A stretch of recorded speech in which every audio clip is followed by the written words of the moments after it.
Hey friends, welcome to season 2 of the Geek Girls Universe podcast. We are kicking this season off with an interview with Stephen Boyle, head of Creatures for Love and Monsters. Love and Monsters is one of the films that Jan and I recapped on our 2020 podcast of movies and shows that we really like. So if you haven't seen it, it's coming out tomorrow, January 5th on Blu-ray and DVD.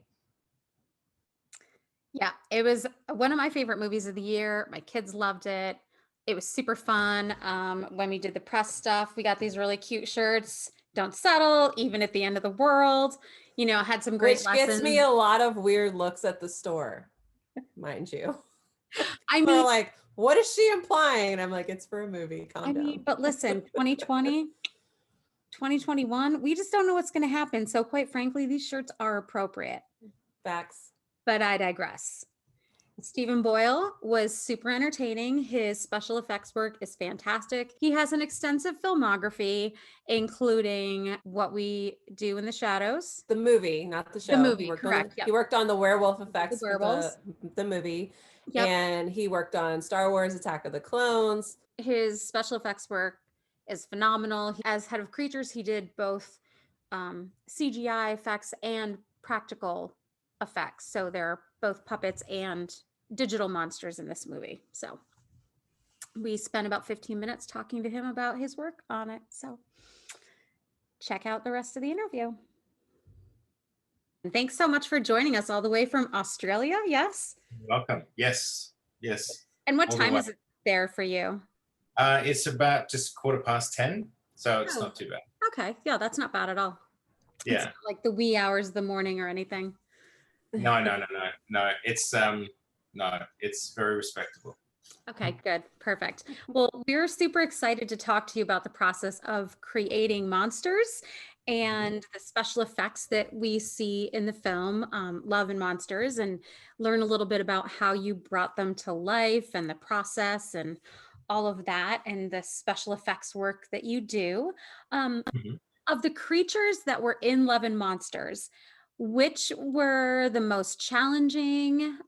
Do you have one that was like your favorite or the most fun, or is there one that you were like, I am never doing this type of monster again because it was just the worst or the most challenging? Tell us about the monsters. I don't think there was anything I would say I wouldn't do again. Maybe I was saying that while we were making it, but I'll probably cool down after that. But I think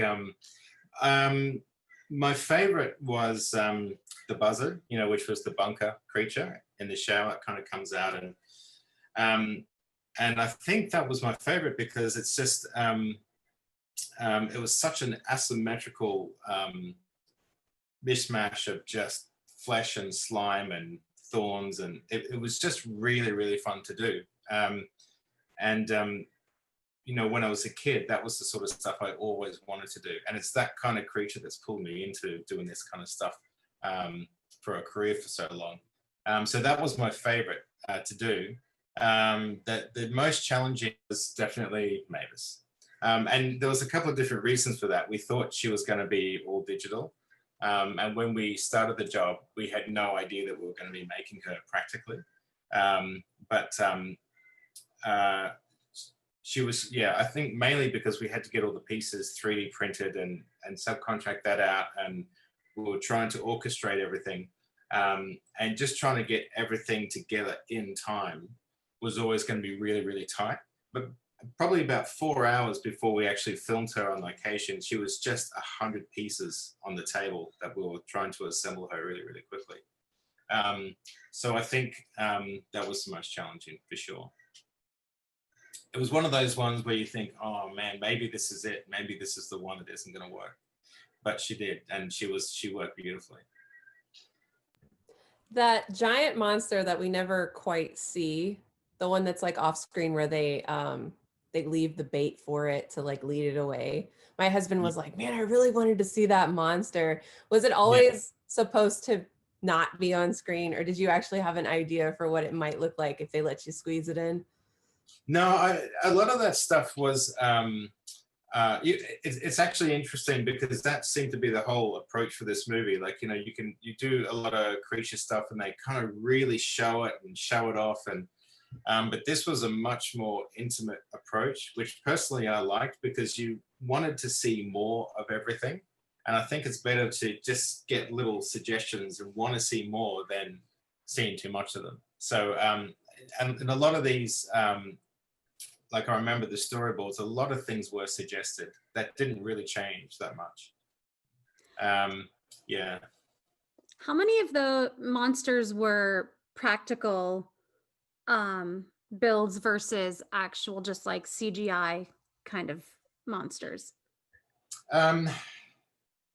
I think, oh geez, I'm trying to remember. We did lots of those, you know, like the gobbler creatures. We did those as puppets, but they were also taken over as CGI. Mavis was practical. The buzzard in the shower was, I'd say, 80% practical, and then they did some digital legs. We built the big centigator, a big centigator creature, which was just dead in a room. The queen gobbler that exploded, we built her. So yeah, there was quite a lot. I would say but stuff like the frog, the pool frog, we built sections of that, like different tongues that have to do different things. But the frog itself was all digital.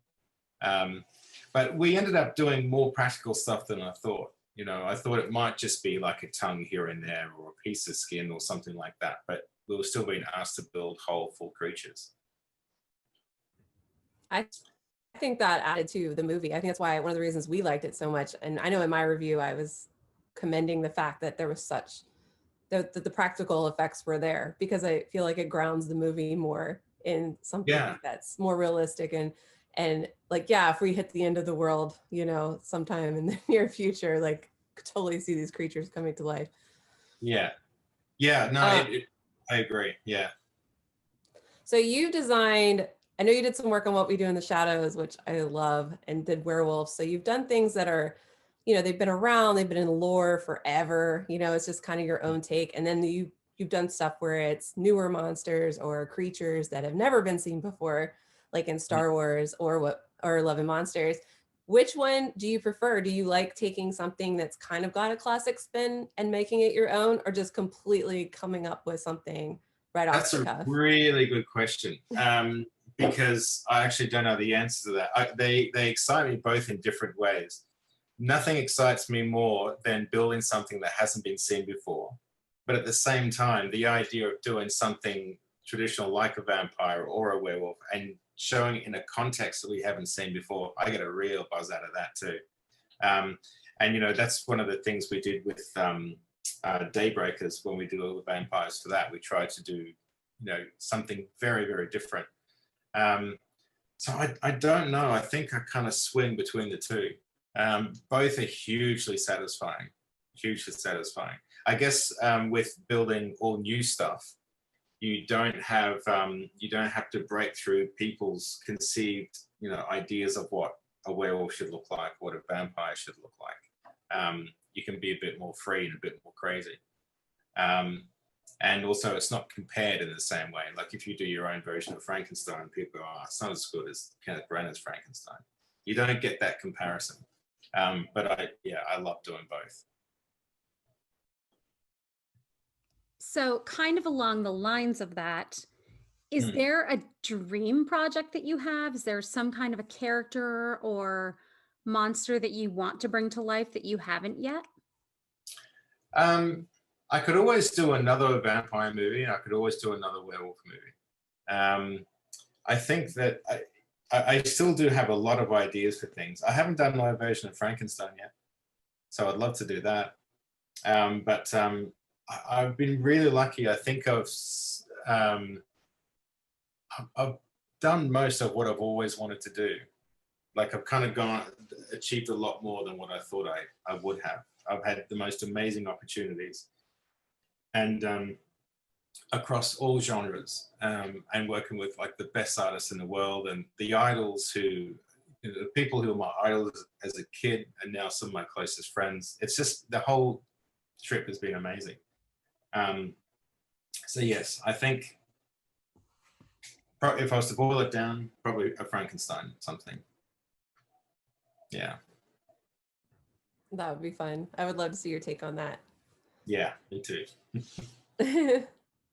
Speaking of, is there anything you can share with us that you're going to be working on soon? Like where we're going to see your work pop up next? If you're allowed, I know how studios are.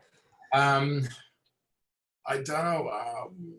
I've just finished a possession movie, and I'm just about to do another horror movie shooting here in Australia. I can't say anything about that one. And also, I may or may not be doing some alien effects for a series.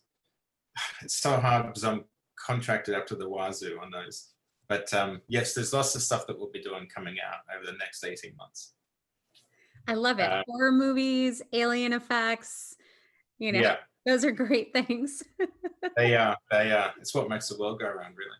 Yes, things that you may or may not be able to talk about, even better. Yeah, there's always, I just broke my computer this morning. Yes, there's always cool stuff coming out. But we also did this TV series called Harrow for ABC. The 3rd season for that is just about to start. But yeah, I'm looking forward to the alien stuff. Nice. So Yeah. how did you get into creating special effects? What made you want to be a special effects artist? I know you've done some makeup and that type of thing, which, clearly there's a natural fit there, but what drew you to this as a career, as a passion? I don't know what drew me to it. I just remember being obsessed with it from the very, very beginning. And I've had this conversation with my mother and my sister many, many times, and they're like, no, it was early. It was like 2-3 years old. And I've never wanted to do anything else. It was that one thing that I wasn't particularly good at school, I'll be honest, because I just didn't really connect with what I was being taught. It was a very different world because we didn't even have internet. So if I wanted to learn how to do something, I had no access to how to do it, or how to learn how to do it. It was just one of those things that it kind of chose me, and I got the bug very early on. Like I'm creatively ambitious, but not careerist, if that makes sense. Like I'm much more interested in what I'm making, and that's what my decision is. I'd rather take something where I get to build something a lot more exciting than something where I'm building something boring and getting paid more. I'm just passion led. I always have been. From that, it was just building it as a hobby. I was obsessed with it, and it was all I wanted to do. And I just started to get better by accident, basically. Yeah. Did you have any puppeteers or special effects artists specifically that you looked up to as a child? Oh yeah, a lot. I mean, Richard Taylor, who has his company Weta with Peter Jackson, and I got to go over there and work with them for a few years. I was there for about 5 years. Gino Acevedo, who works there, Rick Baker, Rob Bottin, Dick Smith, all those guys.